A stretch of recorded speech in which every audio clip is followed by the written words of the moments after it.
Hello বন্ধু, তোমাদের সবাইকে সুরজিৎ মান্না ক্রিয়েশন চ্যানেলের পক্ষ থেকে সুস্বাগতম। আশা করি তোমরা সকলে ভালো আছো। আমি তোমাদের জন্য এই ভিডিওটিতে তুলে ধরছি 2024 সালে ফাইনাল পরীক্ষা তথা থার্ড সামেটিভ ইভ্যালুয়েশনের জন্য ষষ্ঠ শ্রেণীর পরিবেশ ও বিজ্ঞান থেকে এক সেট প্রশ্নপত্রের সম্পূর্ণ সমাধান করছি। এই প্রশ্নপত্রের সেটটি তোমরা পেয়ে যাবে রায় ও মার্টিন প্রশ্ন বিচিত্রার 226 নম্বর পেজের 14 নম্বর স্কুলের কিশোরনগর SS সদন HS এই স্কুলে যে প্রশ্নপত্রের সেটটি রয়েছে সেই সেটের সম্পূর্ণ সমাধান করছি। তার আগে তোমাদের কাছে অনুরোধ, তোমরা ভিডিওটি না টেনে পুরোটা দেখো। ভিডিওটি কেমন লাগলো কমেন্ট করে জানিয়ে ভিডিওটিতে লাইক দাও এবং শেয়ার করো। একে দাগে সঠিক উত্তরটি নির্বাচন করো। প্রথম প্রশ্ন, প্রদত্ত কোনটি একটি যৌগিক পদার্থ? অপশন ডি তে পাথরের চুন। 2 নম্বর প্রশ্ন, পারদ হলো একটি। অপশন ডি তে তরল অধাতু। একটি বা দুটি বাক্যে উত্তর দাও, যে কোনো 7টি। প্রথম প্রশ্ন, অক্সিজেনের দুটি ধর্ম লেখো। অক্সিজেনের ধর্মগুলি দেখো: বর্ণহীন, গন্ধহীন, গ্যাসীয়, মৌলিক পদার্থ।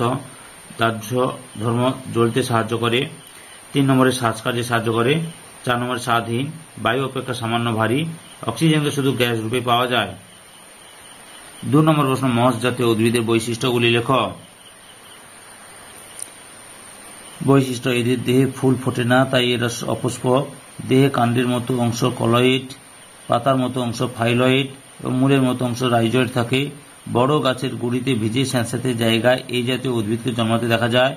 দেহে ক্লোরোফিল থাকে, তাই নিজেরা খাদ্য তৈরি করতে সক্ষম। এককোষী রাইজয়েড দ্বারা মাটি থেকে জল ও খনিজ লবণ শোষণ করে। দেহে সংবহন কলা থাকে না। গড় সৌরদিন বলতে কি বোঝো?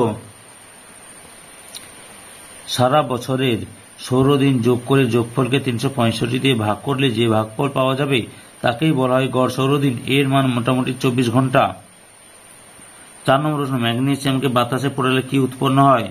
উৎপন্ন যৌগের সংকেত লেখ। উজ্জ্বল আলোয় তারটি জ্বলতে থাকে এবং সাদা গুঁড়ো তৈরি হয়। কেন এমন হলো না? ম্যাগনেসিয়াম এবং বাতাসের অক্সিজেন জুড়ে ম্যাগনেসিয়াম অক্সাইডে সাদা গুঁড়ো তৈরি হবে। এর সংকেত হচ্ছে 2MgO।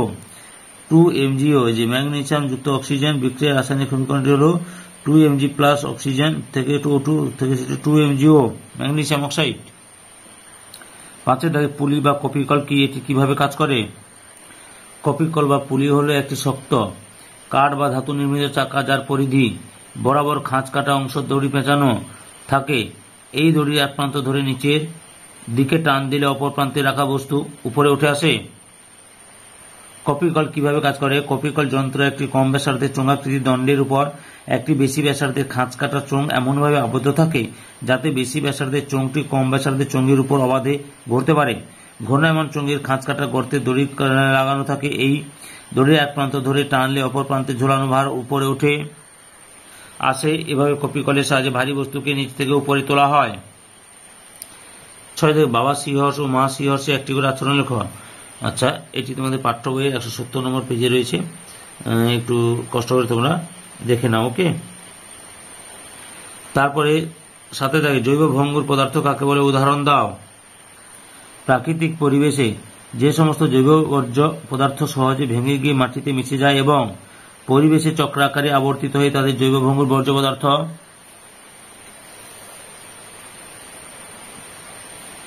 বলে, যেমন শাকসবজির পরিত্যক্ত অংশ, ছেঁড়া বই খাতা প্রভৃতি। 8 দাগে খাদ্যস্থিত রাসায়নিক শক্তি কাকে বলে? খাদ্য থেকে শক্তি উৎপাদনের সময় খাদ্য মধ্যস্থ বিভিন্ন পদার্থের রাসায়নিক পরিবর্তন ঘটে। এর ফলে ওই সব পদার্থ মধ্যস্থ অণুর গঠনে অনেক পরিবর্তন হয় এবং শক্তি উৎপন্ন হয়। এই শক্তিকে খাদ্যের রাসায়নিক শক্তি বা খাদ্যের রাসায়নিক স্থিতিশক্তি বলা হয়। 5 দাগে নিম্নলিখিত প্রশ্নগুলি উত্তর দাও। প্রথম প্রশ্ন, খাদ্য পিরামিড কি? খাদ্য পিরামিডের প্রতিটি ধাপকে কি বলা হয়? খাদ্যজাল বলতে কি বোঝায়? যে কোনো খাদ্য শৃঙ্খলের অন্তর্গত উদ্ভিদ ও প্রাণীদের নিচ থেকে উপরে ক্রমিক পর্যায়ে অনুভূমিক ধাপে সাজালে যে ছক বা পিরামিড তৈরি হয় তাকেই বলা হয় খাদ্য পিরামিড। এই পিরামিডের ভূমির দিকে জীবের সংখ্যা বেশি এবং শীর্ষের দিকে কম থাকে। খাদ্য পিরামিডের একটি ধাপ বা স্তরকে বলে ট্রপিক লেভেল বা পুষ্টি স্তর। এরপরে খাদ্যজাল কাকে বলে? একই উদ্ভিদ বা প্রাণী একাধিক খাদ্য খাদক সম্পর্কে যুক্ত থাকে, তাই পরস্পরের সঙ্গে সম্পর্কযুক্ত খাদ্য শৃঙ্খলগুলি মিলে যে জালের মতো অংশ গঠন করে তাকেই বলা হয় খাদ্যজাল। আচ্ছা, এই যে গাছ হরিণ সিংহ, গাছ খরগোশ ঈগল, গাছ ইঁদুর বাজ পাখি, বুঝতে পেরেছ? 2 নম্বর প্রশ্ন, 4R পদ্ধতি কি? একটি চিত্রের মাধ্যমে সংক্ষেপে বর্ণনা করো। এই যে এখান থেকে এতটা পর্যন্ত লিখে দেবে, বুঝতে পেরেছ? জিনিস তৈরি করা, যেমন প্লাস্টিক, খেলনা, খোলা লোহার তৈরি বর্জ্য থেকে শুরু করে একবারে তৈরি বোতল, খামকল প্রভৃতি, এখান থেকে বর্তমান বর্জ্য পদার্থ থেকে এতদূর পর্যন্ত লিখবে। এবার ছবিটা এখানে দেওয়া আছে, বুঝতে পেরেছ?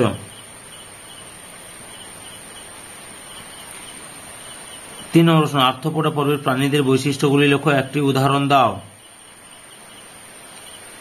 যেসব অমেরুদণ্ডী প্রাণীদের দেহ মস্তক, বক্ষ, উদরে বিভক্ত এবং সন্ধিল উপাঙ্গযুক্ত হয় তাদের সন্ধিপদী বা আর্থ্রোপোডা বলে। বৈশিষ্ট্য, দেহ সাধারণত 3টি অংশে বিভক্ত, মস্তক, বক্ষ, উদর। এদের দেহে উপস্থিত শুঁড় ও পাকগুলি খণ্ডে খণ্ডে বিভক্ত থাকে। প্রতিটি দেহখণ্ডকে সাধারণত একজোড়া করে সন্ধির উপাঙ্গ থাকে। যুক্তপাদের জন্য এদের সন্ধিপদী বলে। দেহ কাইটিন নির্মিত, শক্ত বহিঃকঙ্কাল বা খোলক দ্বারা আবৃত। পুঞ্জাক্ষী বর্তমান উদাহরণ হচ্ছে আরশোলা মাছি। 4 দাগে দ্বিতীয় শ্রেণীর লিভারের চিত্র অঙ্কন করে বিভিন্ন অংশগুলি চিহ্নিত করো। এই তো দ্বিতীয় শ্রেণীর লিভারের ছবিটা দেখেছ, দেখতে পেয়েছ? এটা আঁকবে, একে বিভিন্ন অংশগুলি চিহ্নিত করবে তোমরা। ঘূর্ণ নক্ষ কাকে বলে? চক্র ও অক্ষদণ্ড উভয়েই তাদের সাধারণ কেন্দ্রগামী একটি স্থির অক্ষকে কেন্দ্র করে অবাধে ঘুরতে পারে। এই অক্ষকে ঘূর্ণ নক্ষ বলে। 5 দাগে মশার জীবন চক্র বর্ণনা করো।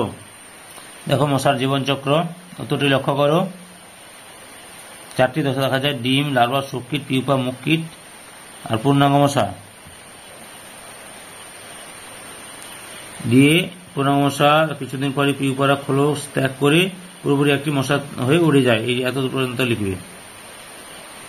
চাষি পিঁপড়েদের প্রিয় খাবার কি? উত্তর, চাষি পিঁপড়েদের প্রিয় খাদ্য হলো সাদা রঙের ছত্রাক। সাদা রঙের ছত্রাক।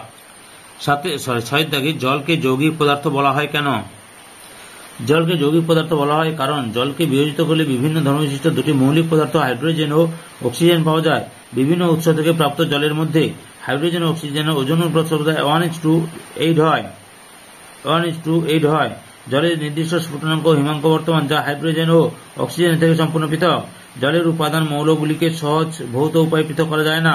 বিদ্যুৎ স্ফুলিঙ্গের উপস্থিতিতে 2 আয়তন হাইড্রোজেনের সঙ্গে 1 আয়তন অক্সিজেনের বিক্রিয়ায় জল উৎপন্ন হয়। একটি পরীক্ষার সাহায্যে বুঝিয়ে দাও। এই যে পরীক্ষাটি লক্ষ্য করে এখানে রয়েছে।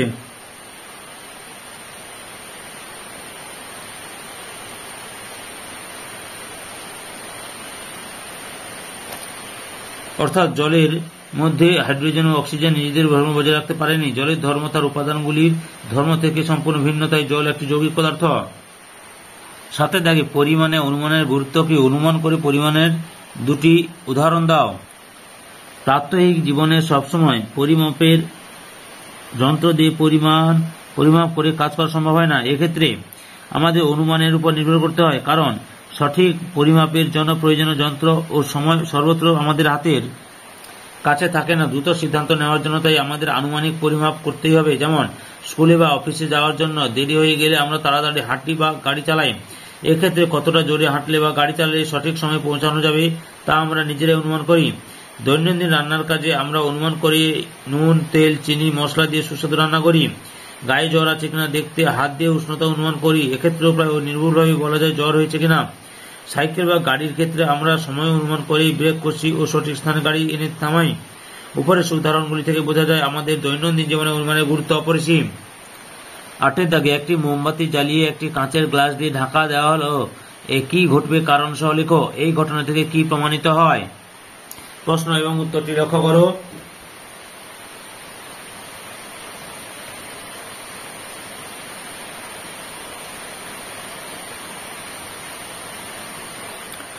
নয় দাগে বিরুদ ও গুল্ম কাকে বলে? এই যে বিরুদ কাকে বলতে, বিরুদ বলতে কি বোঝো? উত্তরটি দেখে নাও। গুল্ম কাদের বলে? জোঁক কোন পর্বভুক্ত প্রাণী? অ্যানিলিডা। সম্পূর্ণ ভিডিওটি দেখার জন্য তোমাদের সবাইকে অসংখ্য অসংখ্য ধন্যবাদ। 3 নম্বর প্রশ্ন, স্কুইয়ের গায়ে যে ধাতব প্যাঁচ থাকে তা হল অপশান বি তে নততল। 4 নম্বর প্রশ্ন, স্পর্শহীন বল হল অপশান ডি তে ওজন। 5 থেকে আলম্ব একেবারে প্রান্তে অবস্থান করলে সেটি হবে অপশান ডি তে অর্থাৎ বিওসি অর্থাৎ দ্বিতীয় শ্রেণী লিভার ও তৃতীয় শ্রেণী লিভার। 6 নম্বরে বৃদ্ধির হার বলতে বোঝায় অপশান এ তে বৃদ্ধি বাই সময়। 7 নম্বরে কোন বর্জ্য পদার্থটি মাটিকে দূষিত করে না, অপশান ডি তে কলার খোসা। 8 নম্বরে ঘর্ষণ বল গতিশীল বস্তুর গতিকে অপশান সি তে কমিয়ে দেয়। 9 নম্বরে কোন রাশিটি মৌলিক রাশি নয়, অপশান ডি তে ত্বরণ। 10 নম্বরে একটি ফার্নের উদাহরণ হল অপশান ডি তে ঢেঁকি শাক। 11 নম্বরে কলেরা রোগের জীবাণুটি হল এক প্রকার, অপশান সি তে ব্যাকটেরিয়া। 12 নম্বরে পুনর্ব্যবহারযোগ্য বর্জ্যটি হল অপশান এ তে পুরনো লোহার রড।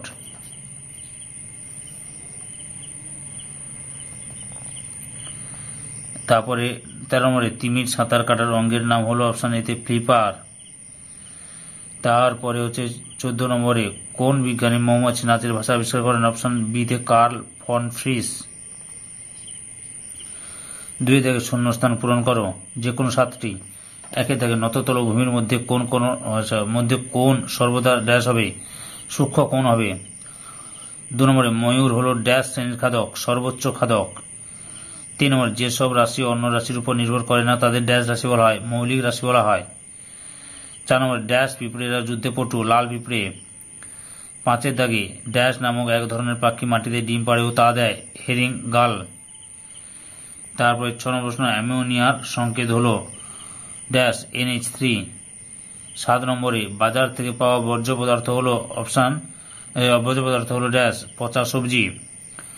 8 দাগে আমাদের শরীরে যেসব ছোট ছোট কুঠুরি বা ঘর দিয়ে তৈরি তাদের বলা হয় ড্যাশ কোষ। 3 দাগে নিম্নলিখিত প্রশ্নগুলির সংক্ষিপ্ত উত্তর দাও যে কোনো 14টি। 1 দাগে ভাইরাস কাকে বলে, উত্তর নিউক্লিক অ্যাসিড ও প্রোটিন দ্বারা গঠিত অতি ক্ষুদ্র অকোষীয় রোগ সৃষ্টিকারী পোষক কোষের পরজীবী রূপে বসবাসকারী ও বংশ বিস্তারে সক্ষম ইলেকট্রন অনুবীক্ষণ যন্ত্রে দৃশ্যমান জীব ও জড়ের মধ্যবর্তী পর্যায় বস্তুকে ভাইরাস বলা হয়। 2 নম্বর প্রশ্ন, নেকটার কি, উত্তরটি হল উদ্ভিদের ফুলে অবস্থিত এক প্রকার রস।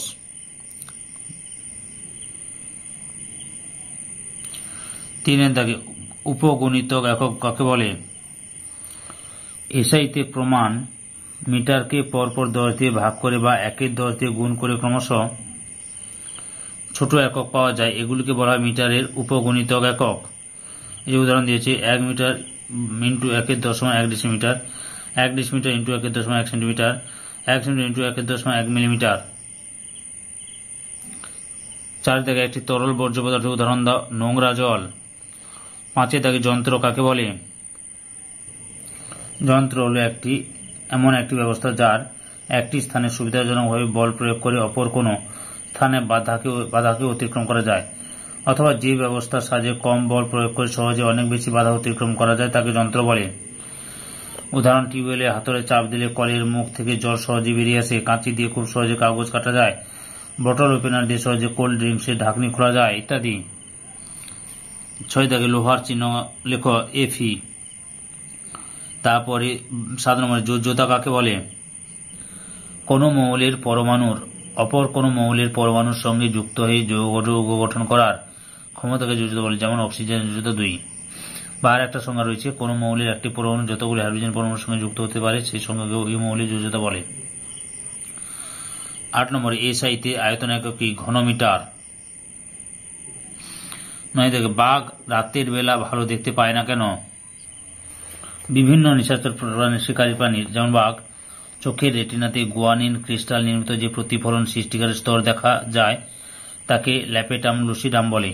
এই স্তর রেটিনাতে আলোর প্রতিফলন ঘটায়, ফলে দৃষ্টিশক্তি প্রখর হয় এবং চোখে জলজল দেখায়।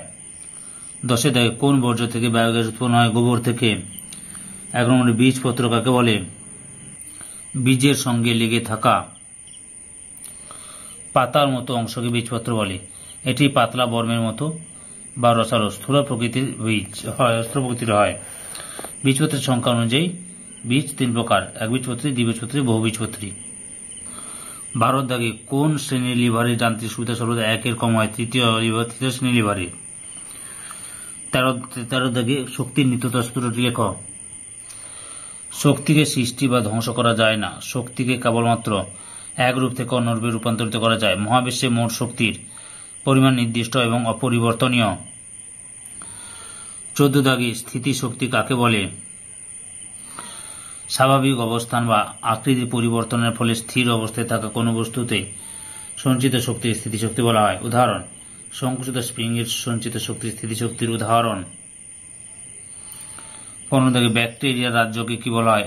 মনেরা। একটি বা দুটি বাক্যে উত্তর দাও, যে কোনো 7টি। প্রথম প্রশ্ন: অক্সিজেনের 2টি ধর্ম লেখ। অক্সিজেনের ধর্মগুলি দেখো: বর্ণহীন, গন্ধহীন, গ্যাসীয়, মৌলিক পদার্থ।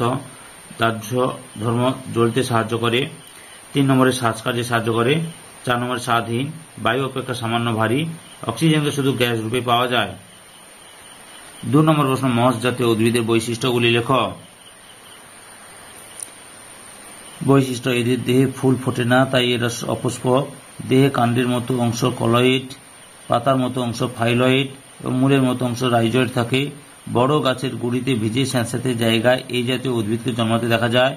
দেহে ক্লোরোফিল থাকে, তাই নিজেরা খাদ্য তৈরি করতে সক্ষম। এককোষী রাইজয়েড দ্বারা মাটি থেকে জল ও খনিজ লবণ শোষণ করে। দেহে সংবহন কলা থাকে না। গড় সৌরদিন বলতে কি বোঝো? সারা বছরের সৌরদিন যোগ করে যোগফলকে 365 দিয়ে ভাগ করলে যে ভাগফল পাওয়া যাবে তাকেই বলা হয় গড় সৌরদিন। এর মান মোটামুটি 24 ঘন্টা। 4 নম্বর প্রশ্ন: ম্যাগনেসিয়ামকে বাতাসে পোড়ালে কি উৎপন্ন হয়? উৎপন্ন যৌগের সংকেত লেখ। উজ্জ্বল আলোয় তারটি জ্বলতে থাকে এবং সাদা গুঁড়ো তৈরি হয়। কেন এমন হলো না? ম্যাগনেসিয়াম এবং বাতাসের অক্সিজেন জুড়ে ম্যাগনেসিয়াম অক্সাইডে সাদা গুঁড়ো তৈরি হবে। এর সংকেত হচ্ছে 2mgO। 2mgO যে ম্যাগনেসিয়াম যুক্ত অক্সিজেন বিক্রিয়ার রাসায়নিক সমীকরণটি হল 2mg প্লাস অক্সিজেন থেকে 2mgO ম্যাগনেসিয়াম অক্সাইড। 5 দাগে পুলি বা কপিকল কি? এটি কিভাবে কাজ করে? কপিকল বা পুলি হলো একটি শক্ত কাঠ বা ধাতু নির্মিত চাকা, যার পরিধি বরাবর খাঁজ কাটা অংশ দড়ি পেঁচানো থাকে। এই দড়ির এক প্রান্ত ধরে নিচের দিকে টান দিলে অপর প্রান্তে রাখা বস্তু উপরে উঠে আসে। কপিকল কিভাবে কাজ করে? কপিকল যন্ত্র একটি কম ব্যাসার্ধের চোঙাকৃতির দণ্ডের উপর একটি বেশি ব্যাসার্ধের খাঁজ কাটা চোঙ এমনভাবে আবদ্ধ থাকে যাতে বেশি ব্যাসার্ধের চোঙটি কম ব্যাসার্ধের চোঙের উপর অবাধে ঘুরতে পারে। ঘূর্ণায়মান চোঙের খাঁজ কাটা গর্তে দড়ি লাগানো থাকে। এই দড়ির এক প্রান্ত ধরে টানলে অপর প্রান্তে ঝোলানো ভার উপরে উঠে আসে। এভাবে কপিকলের সাহায্যে ভারী বস্তুকে নিচ থেকে উপরে তোলা হয়। 6 থেকে বাবা সিহর্স ও মা সিহর্সে একটি করে আচরণ লেখ। আচ্ছা, এটি তোমাদের পাঠ্য বইয়ের 170 নম্বর পেজে রয়েছে, একটু কষ্ট করে তোমরা দেখে নাও। ওকে।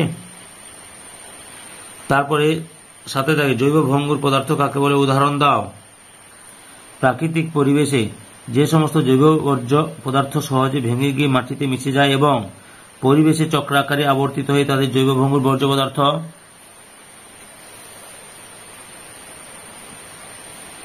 বলে, যেমন শাকসবজির পরিত্যক্ত অংশ, ছেঁড়া বই খাতা প্রভৃতি। 8 দাগে খাদ্যস্থিত রাসায়নিক শক্তি কাকে বলে?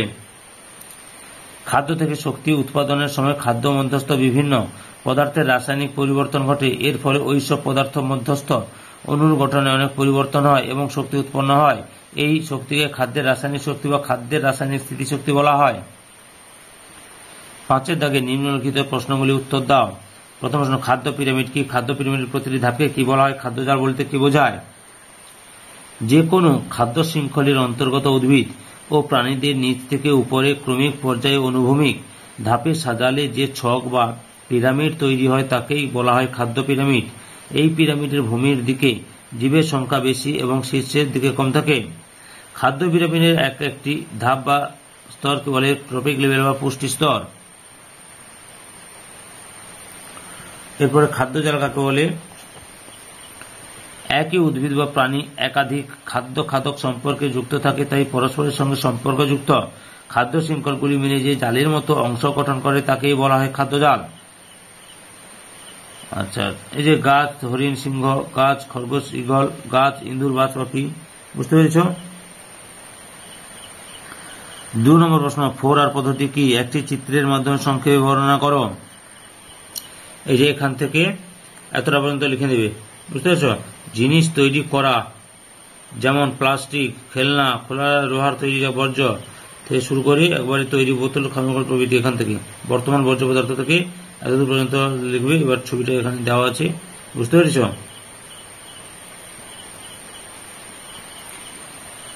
3 নম্বর প্রশ্ন, আর্থ্রোপোডা পর্বের প্রাণীদের বৈশিষ্ট্যগুলি লেখো, একটি উদাহরণ দাও। যেসব অমেরুদণ্ডী প্রাণীদের দেহ মস্তক, বক্ষ, উদরে বিভক্ত এবং সন্ধিল উপাঙ্গযুক্ত হয় তাদের সন্ধিপদী বা আর্থ্রোপোডা বলে।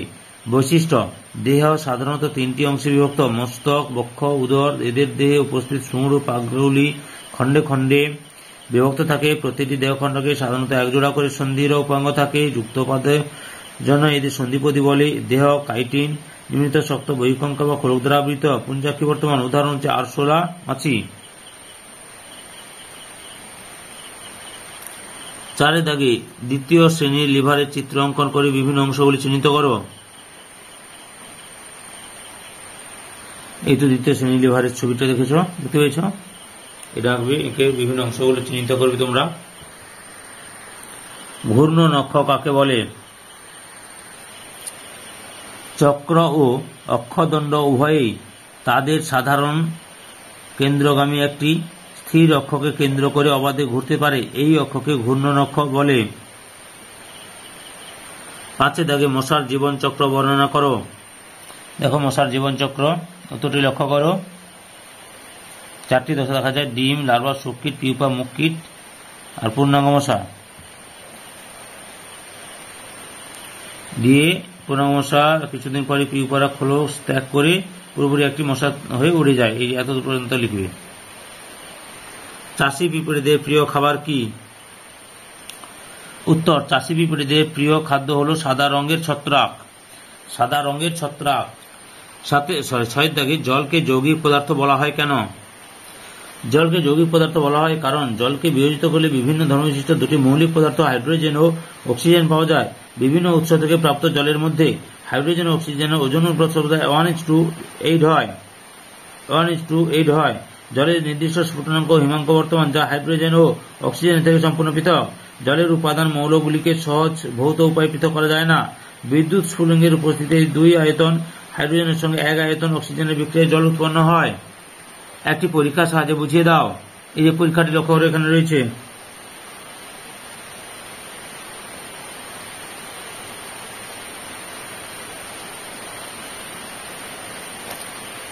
অর্থাৎ জলের মধ্যে হাইড্রোজেন ও অক্সিজেন নিজেদের ধর্ম বজায় রাখতে পারেনি। জলের ধর্ম তার উপাদানগুলির ধর্ম থেকে সম্পূর্ণ ভিন্ন, তাই জল একটি যৌগিক পদার্থ। 7 দাগে পরিমাণে অনুমানের গুরুত্ব কি? অনুমান করে পরিমাণের 2টি উদাহরণ দাও। প্রাত্যহিক জীবনে সবসময় পরিমাপের যন্ত্র দিয়ে পরিমাপ করে কাজ করা সম্ভব হয় না। এক্ষেত্রে আমাদের অনুমানের উপর নির্ভর করতে হয়, কারণ সঠিক পরিমাপের জন্য প্রয়োজনীয় যন্ত্র ও সময় সর্বত্র আমাদের হাতের কাছে থাকে না দ্রুত সিদ্ধান্ত নেওয়ার জন্য। তাই আমাদের আনুমানিক পরিমাপ করতেই হবে। যেমন স্কুলে বা অফিসে যাওয়ার জন্য দেরি হয়ে গেলে আমরা তাড়াতাড়ি হাঁটি বা গাড়ি চালাই। এক্ষেত্রে কতটা জোরে হাঁটলে বা গাড়ি চালালে সঠিক সময়ে পৌঁছানো যাবে তা আমরা নিজেরাই অনুমান করি। দৈনন্দিন রান্নার কাজে আমরা অনুমান করি নুন, তেল, চিনি, মশলা দিয়ে সুস্বাদু রান্না করি। গায়ে জ্বর আছে কিনা দেখতে হাত দিয়ে উষ্ণতা অনুমান করি। এক্ষেত্রেও প্রায় নির্ভুলভাবে বলা যায় জ্বর হয়েছে কিনা। সাইকেল বা গাড়ির ক্ষেত্রে আমরা সময় অনুমান করি, ব্রেক কষি ও সঠিক স্থানে গাড়ি এনে থামাই।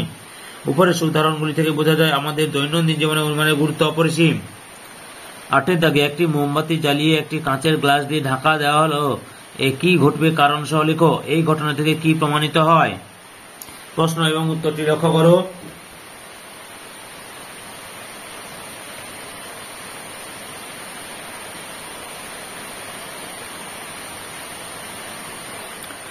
নয় দাগে বিরুদ ও গুল্ম কাকে বলে?